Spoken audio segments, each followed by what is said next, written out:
All right, welcome back to the channel. It's your boy Fanon, and in this video, we're going to be in the 168-pound division, where we've got some great news about the pay-per-view fight taking place this November 25th between David Benavidez and Demetrius Andrade.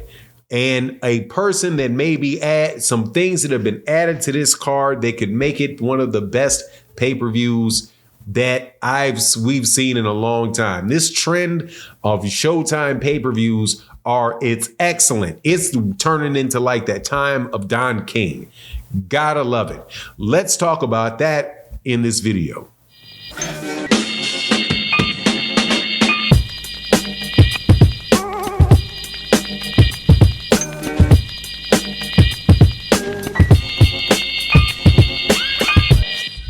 All right, welcome back to the channel. It's your boy Fanon, and in this video, we're going to be in the 168-pound division, where we have a fantastic fight taking place on November 25th between two of my favorite fighters, and on top of that, a card that very well may be stacked to the absolute tippy top with a bunch of talent and a bunch of fighters that you want to see fight, man. God, this is so good. I'm so happy about this. But before I get into the details of it, let me welcome you back to the channel. If you are new to the channel, please accept my invitation to hit the subscribe button, hit the bell icon so you can be notified of when we release more videos. And if you're a longtime subscriber and supporter of the channel, thank you so much for your continued support. It just means in a massive amount. Thank you so much. Thank you so much to my guy, Jeff Miller, Jay Miller in the building. Thank you, brother, for your support. And the super thanks the other day, along with Matty Yo, man, Coach Ari, David Williams. Shout out to all y'all. Shout out to my guy, Kamal Oz.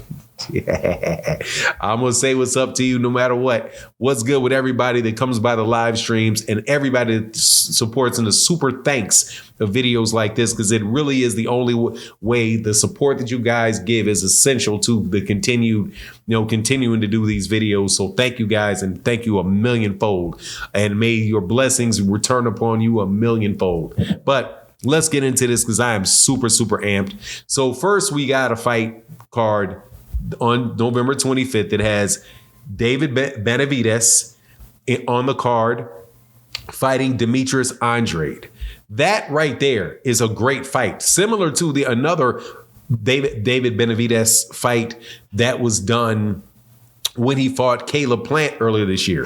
We're starting to get these guys that may not be at the absolute top of the sport, but still and all positioning themselves to get themselves a fight with a big name fighter that are just doing what Demetrius Andrade said, which is F them. And this is a big fight. We need to fight each other. Absolutely. Because you guys keep making these big fights, you're going to get big yourselves without them. So that's one, right? Demetrius Andrade has been around for a long time, man. He was a champion at 154, a champion at 160. Now he's going to fight a really big non-title fight at 168. And this is a guy that nobody has wanted to fight for a long time. So big kudos to David Benavidez for doing it. But on top of that, David Benavidez says that they're trying to get Jaron Ennis to fight on that card as well. And then there's another announcement that came out this morning about Matias being on that card. So let's look at the potential for this and what this means. I'm telling you, man, this stuff could be there. People keep acting like it's a really bad thing, that Showtime may change their model. But if this is the model that they're going for, do this. They say, okay, so yeah, Benavidez, Benavidez, Jamal Charlo, Demetrius Andrade, Jaron Ennis, and Matias, all on the same card. That is 1, 2, 3, 4 fights. That is 4 fights at least that are top level fights. Matias is one of the best dudes at 140 pounds. He's going to be fighting, God, I can't remember his name, Ekaterina. I don't want to kill his name, man. But I do believe it's a dude that is his mandatory. But him and one of the best 140 pounders there are, for sure. What is he? The WBC champ? Is he the? No, he's not the WBC. He's the WBA champion. He's the IBF champion, because you have the WBO is Teofimo Lopez, and then you have Rolly Romero's the WBA, and Regis Prograis the WBC. So that leaves the WBA with Sabril Matias. Excellent fight, man. But to have Jaron Ennis be on this pay-per-view as well, man, he's one of the best young fighters that there are in the entire sport of boxing. Super amped about it. He said that he had already started training camp. So that makes sense that they could be aiming towards that, but probably still waiting to find an opponent, because the last tweet that I saw from Jaron Ennis was that everybody says they want to fight until it's time to sign the contract. But man, that is absolutely excellent. The only thing that could have been better than that is if they would have somehow found a way to throw, for me, that they would have found some way to throw Deontay Wilder on that card. Whatever the price that this pay-per-view is, this is worth it. And this is not, again, this is coming right off of them doing that with Canelo Alvarez and Jermell Charlo. That fight also had, so I can't remember exactly who was on that card, man. My memory, the older I get, the more it goes. Memory's not always the best. There was a lot of good fights on that card as well. So, man, this is absolutely terrific trend. If what they're going to do is take, instead of doing like a night specifically for Gabriel Matias, and then another night another fight card specifically for Ennis, and then another one for Charlo and Jermell Charlo and Jose Benavidez, and separating all these dates, but you just put these fights on the pay-per-view card, on the pay-per-view card itself, and you move your budget maybe away from some of the other cards that you have and put them on maybe 5 or 6, 7 really good pay-per-views where the pay-per-view can actually offset the cost of the fight.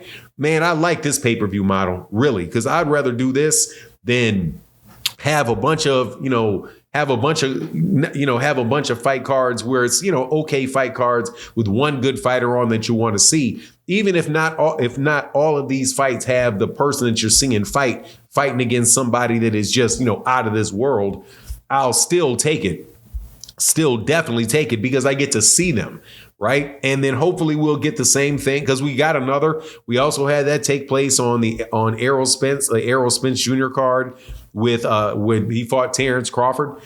I think these are really, really good trends, man. And I hope Showtime does this, because if that is what one of the rumors were about Showtime, and saying that they were not going to be doing the regular shows anymore. What they were going to do is if they're going to do any, it's going to be pay-per-view.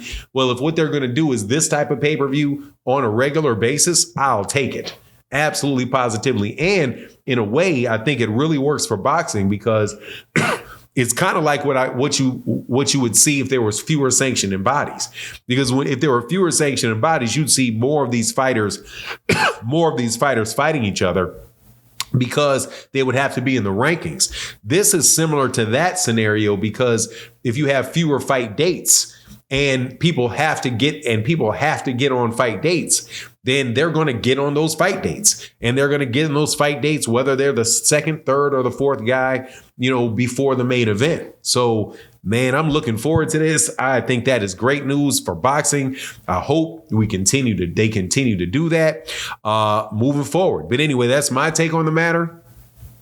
Please let me know what you think in the comment section. And with that, I'm out. Deuces.